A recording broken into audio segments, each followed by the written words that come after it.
Have you ever just stood in a city and wondered, what's its real story?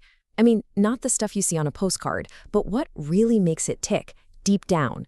Well, today, we're going to unpack a fascinating way to look at any city and read its true story, peeling back all those layers to get to what's really there. So, just for a second, think about a city you know and love. What's the first thing that pops into your head? Is it a landmark, a particular food, or maybe just a feeling? We all have these little mental shortcuts for places, but have you ever stopped to think about where they come from? And maybe more importantly, what they might be hiding? You know, it usually boils down to one of these two things.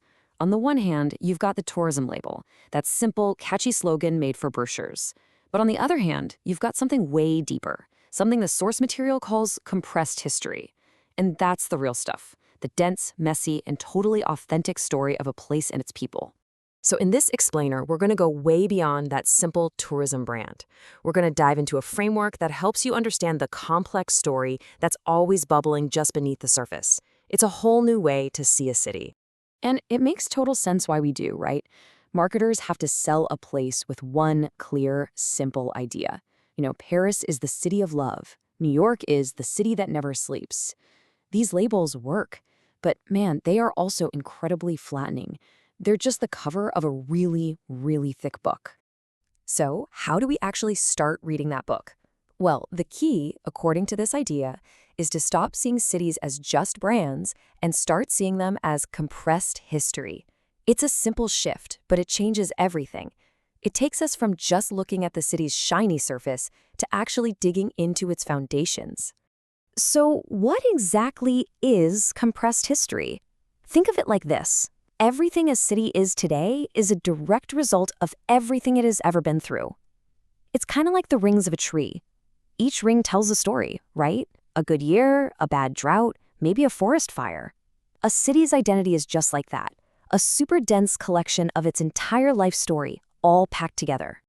And we can break that story down into three basic layers. It all starts with the land, the actual geography, the climate, what can grow there. Then, on top of that, you have the people, their history, their traditions, their struggles. And finally, you get the present, which is really just the latest expression of how the land and the people have been interacting for centuries. Okay, I know this might all seem a little abstract. So how can we actually see this in the real world? Well, let's ground it with one of the best clues you can find, a city's most famous food. Because a signature dish isn't just something you order from a menu, it's literally a story on a plate. Just think about it. The main ingredients in a dish, they tell you everything about the local land and what farmers could grow there. The seasonality, when you can get it, reveals the region's climate and the whole rhythm of life. And the way it's prepared, that's where you find the really juicy stuff about social history. Was this food for the rich or the poor? Was it for long sea voyages or for big celebrations? The answers are baked right in.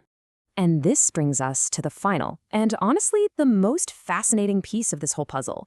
If a city's history is so rich and complicated, how on earth does it get boiled down to that one simple tourism label we talked about at the beginning? This is where things get really interesting. It all comes down to this really cool paradox. The identity a city shows the world isn't necessarily fake, not at all. In fact, the most powerful city brands are both sincere and selective at the exact same time. It sounds contradictory, but let's break that down. Okay, so first it's sincere because it's pulled directly from that compressed history we've been talking about.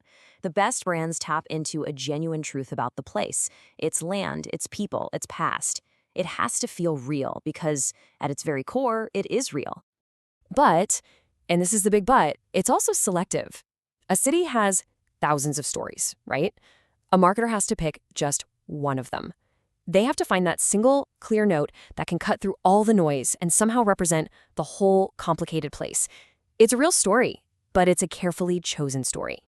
So there you have it. You've got a whole new framework now. The next time you visit a new place, or heck, even when you're just walking around your own neighborhood, you can use these ideas to look a little deeper, to read the city for yourself. So let's just quickly recap the big takeaways. First, always try to look past that simple tourism label. Second, start seeing the city as a compressed history, that dense layering of land and people. Third, use clues, like a famous dish, to help you decode that history. And finally, remember that the story you're being told is probably both sincere, because it's rooted in truth, and selective, because it was carefully chosen. And that leaves us with one final question to think about.